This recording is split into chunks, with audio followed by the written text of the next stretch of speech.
Hello, my name is Walker McNeil, and I did my project on Parsley Petroselinum crispum. Just a forward, I don't have another monitor to present this, so I'm just presenting it off my laptop, and I'm standing behind the laptop as well. But carrying on, I did Parsley Petroselinum crispum. This plant grows about 12 to 18 inches tall, sometimes larger. When it's fully mature, it's biennial. It's grown for its leaves and roots. It's used in many cultures for culinary purposes. It has medicinal value, some being your vitamin A's and C's. It has a characteristic aroma found in all parts of the plant.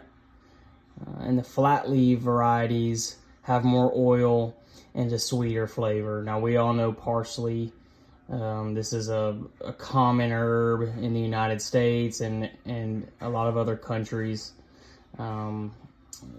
It's used in Italian seasoning, which gets used in pretty much everything that you cook. And from reading about it, a lot of the times what it's used for as well is to add a green, the color green, to a dish. So the history of parsley, most people, they can't really pin down exactly, but they think it came from the Eastern Mediterranean. It became popular in Europe during the Middle Ages.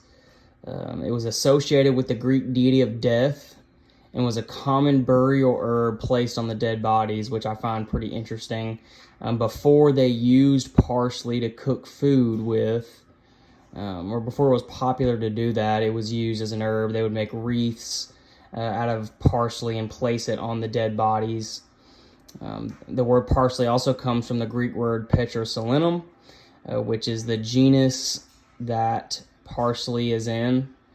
And it means rock celery because it can be grown in rocky areas. And the Greeks grew this in their walls and in other areas. It has been cultivated for over 2,000 years.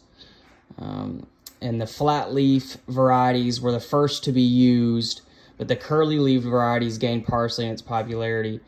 Or the curly leaf varieties gained parsley its popularity. So the flat leaf varieties, again, these have a little sweeter flavor.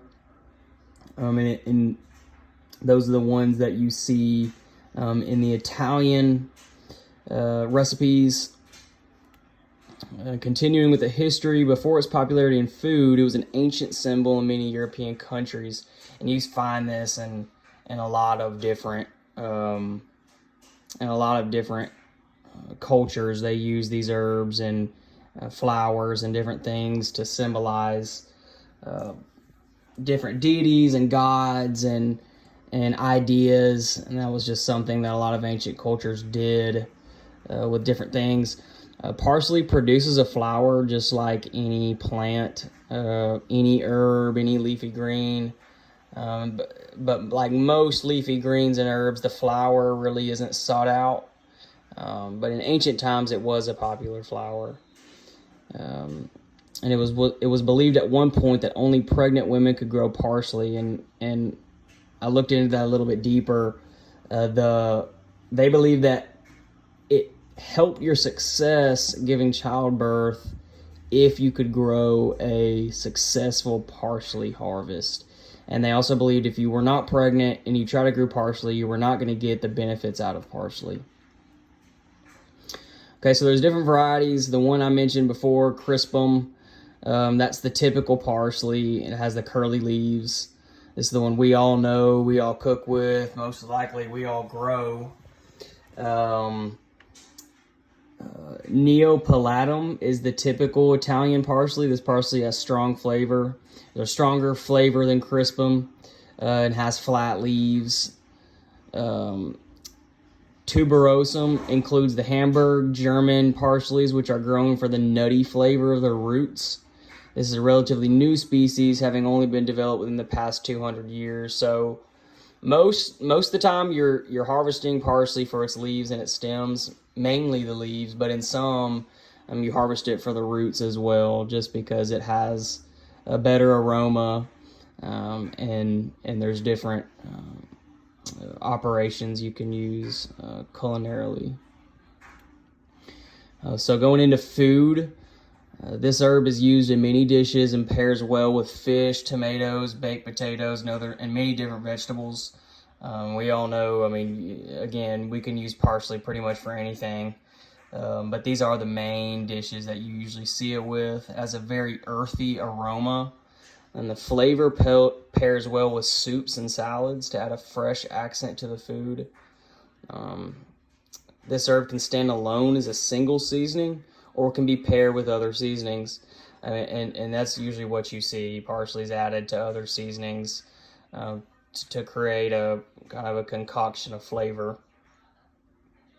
It is often used as an herb to add green to a dish, giving an overall better appearance to the dish. Now, you see this a lot in like professional restaurants, cooks. You know, they're also worried about how the presentation of the dish, and a lot of times it will be used just to add kind of a fresh appearance to a dish. Not even, it might not even be eating it on the dish, but you'll use it just to give it that appearance that, it was fresh and everything's good. And moving on to growth and care. So this herb, as well as many others, can grow in unfertile soil where other vegetable crops will struggle. We spoke about this when we said these can grow in rocky soils. The Greeks called it rock celery. It is advised to pre-soak the seeds to enhance germination. And this is mainly due because the germination process for parsley can take weeks, like other vegetables, tomatoes, another one.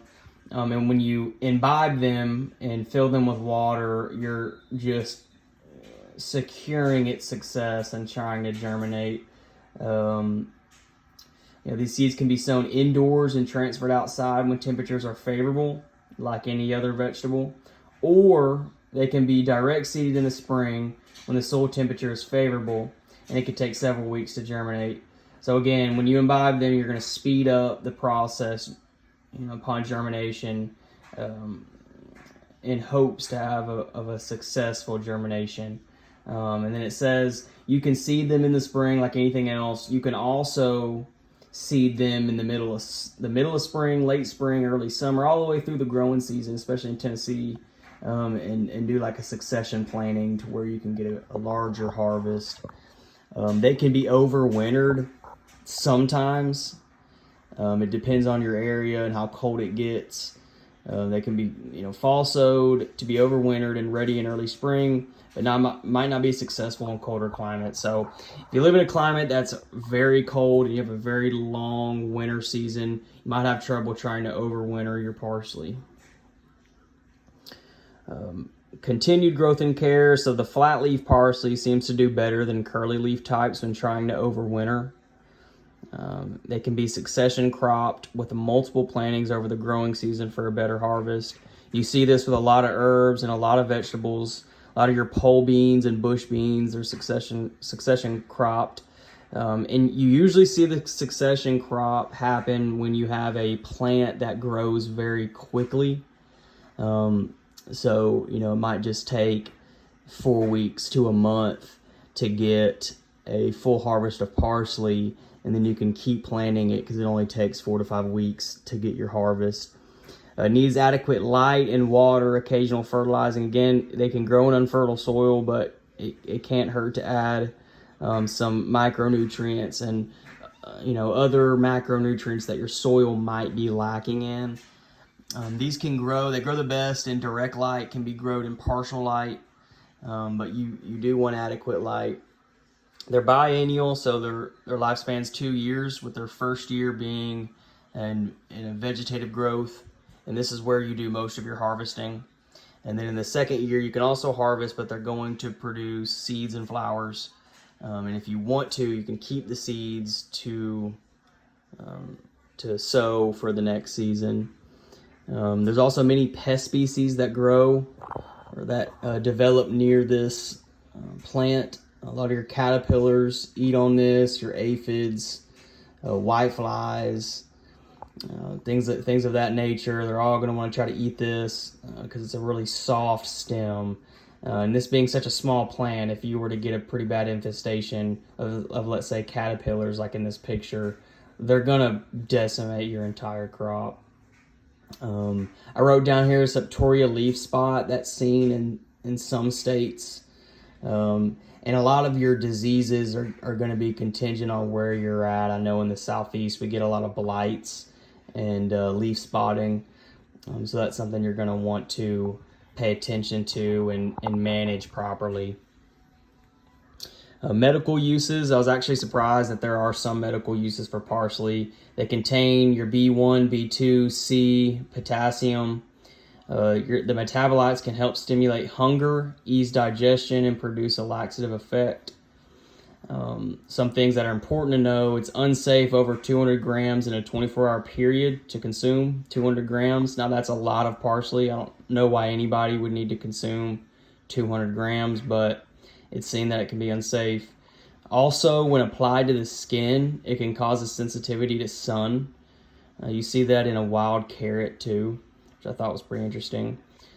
They are said to help with kidney stones, and there has been research in its benefit to people with diabetes. Now, a lot of this medical stuff that I've put down here is hardly tested. Now, they've got some articles where they've done some testing. Nothing looks like it's been replicated too many times, but I think that there is some use medically for this, especially if we could do some continued research to see the benefits of. And then I also wrote down, always speak with a doctor before you medicate with parsley, because I know if you look online, they sell tinctures of parsley, they sell capsules that you can take, and if you're going to do anything like that, you definitely want to consult with a medical professional just to make sure you're doing everything right. And then here are my sources. Thank you. That was my presentation on parsley, and y'all have a good one.